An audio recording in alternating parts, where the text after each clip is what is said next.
I was recently inspired by my old friend Shannon to do some more Squirrel Ranch posts. So I'm going to do just a brief one this morning, probably just a few minutes long here. I'm going to burn some brush over here in back of the barn where I've been kind of clearing out and cutting down some standing dead trees to cut up and split into firewood. So that's what I'm going to do. Shannon, appreciate the inspiration. I'm going to just load up the Polaris here with a few supplies and head over here and get started.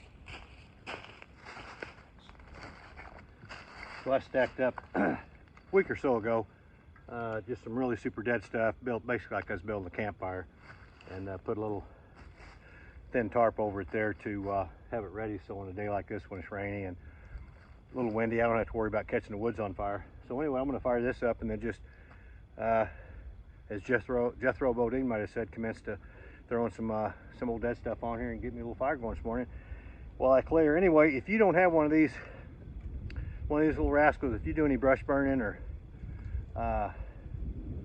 just do any even for campfires and bonfires, that kind of thing, you can get these at Lowe's or Home Depot, a number of places, called Outdoor Backyard Torch by Burns-O-Matic. And you just take one of these 16-ounce propane cylinders, screw it on there, and turn it on.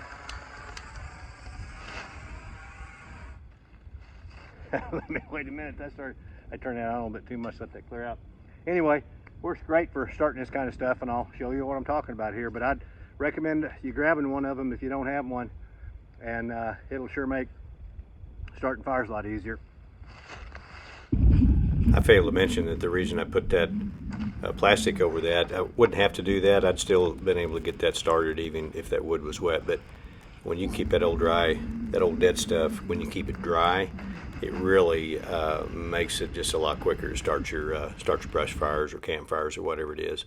And then once you get a good fire going, it doesn't matter how wet the stuff you're throwing on there is, it'll burn.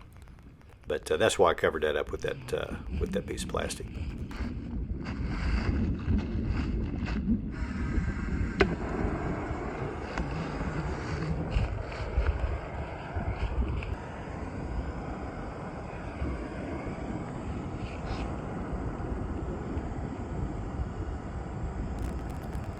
I've got a much heavier duty propane torch that hooks onto one of those big propane cylinders, one of the big 5, 10, 20, even 100-pound cylinders. You can get them pretty darn big, but and it works like a son of a gun. I mean, they really are heavy duty. But when I came across this rascal, I thought I'm going to give it a shot. And I tell you what, it's real lightweight, portable, so easy to use, and just makes starting a fire so much quicker. I would really highly recommend it to you if you do any brush work at all, like I'm doing here.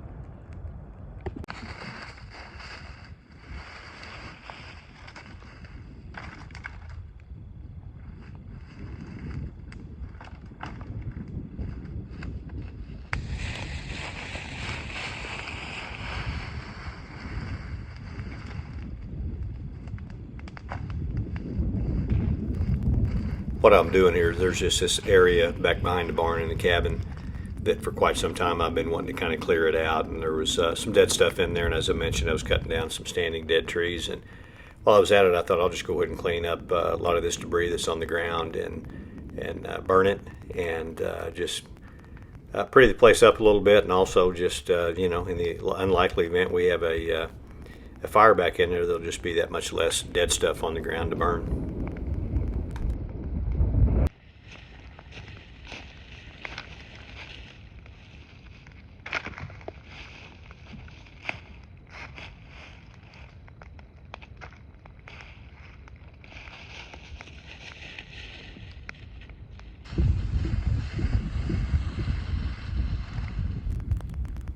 Some of the more discerning viewers might be wondering what the heck is that old guy's got strapped on his right thigh there. That's I guess you'd call it a tactical holster, and it's for holding a pistol, and it straps around your belt, and it's got two straps goes around your thigh, and it works really, really well if you're carrying a side piece out in the woods. I have gotten to where that's kind of my preferred method. You barely know it's there.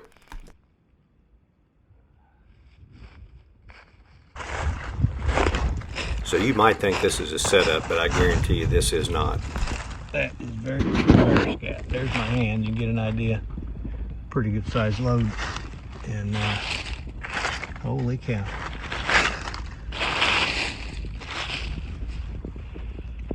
So, Mr. Bear. Mr. Bear.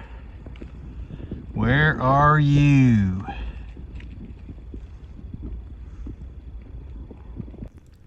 So if you've seen any of my previous posts, you'll know that we've been having some bear sightings, been getting bears on game cameras, and it's amazing. You know, this bear scat was fresh, right behind the cabin and barn,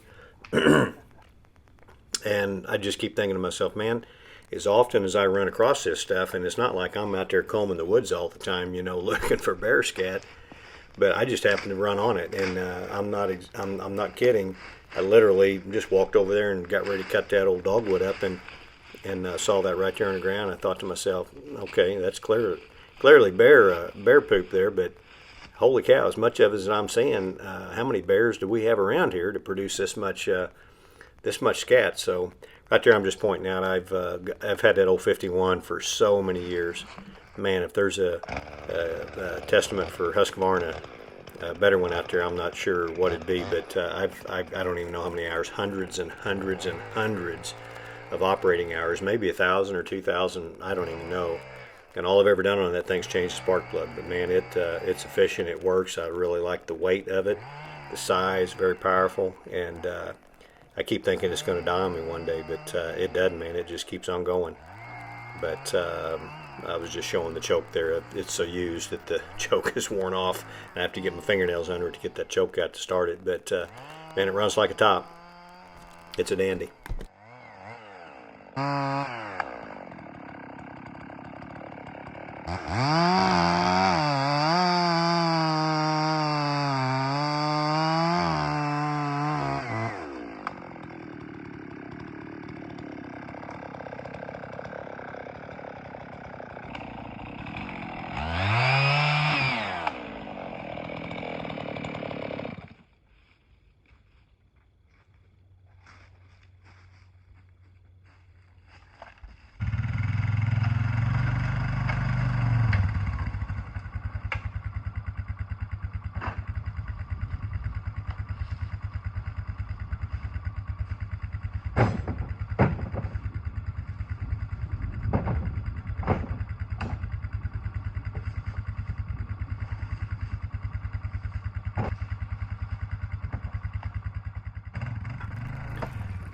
I was loading up that old dogwood. It had been down for years and years, and it was a really large, one of the larger dogwoods I've ever seen. And the base of that was probably a good 14, 15 inches in diameter or so.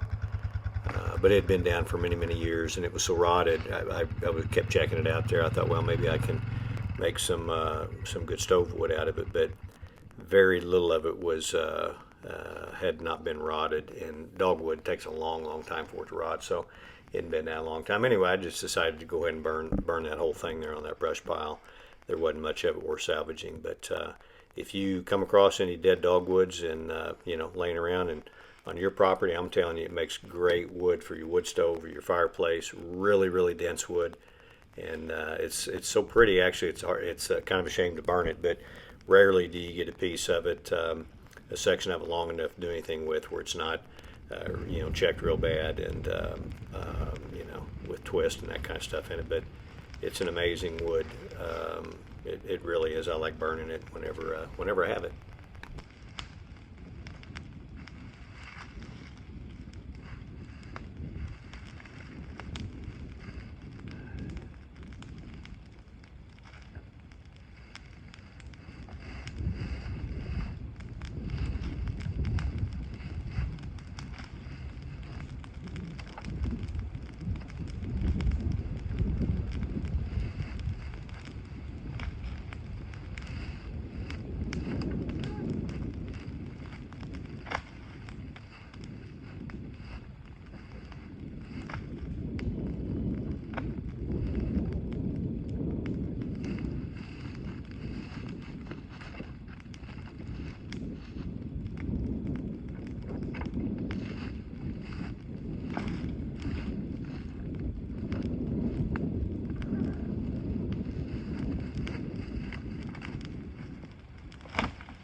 that tailgate, I had to get my chainsaw tool out of there to pry that right latch open. I bought that Polaris new in '04, and it still goes. It still operates. I like stuff that works. And when it gets some age on it, that's just character. And most things, if it's well built and well produced, they can be repaired. But that 51, I've mentioned it many times. I've had that since 1997 or 8.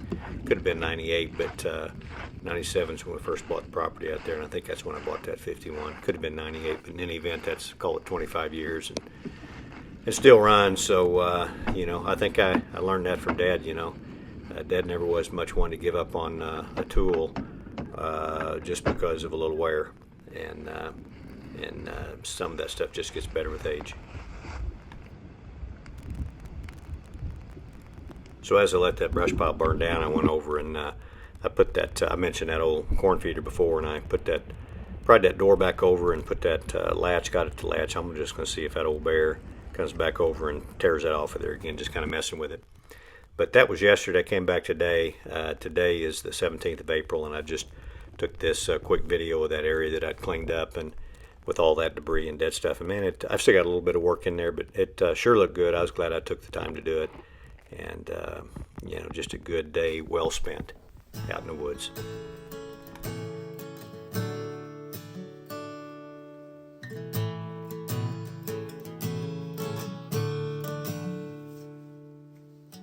Sitting around a campfire with my old friends. Well, it came as no surprise when your name came up again. Not like that, no. Respectfully, just wanted you to know everywhere we go, you're a campfire memory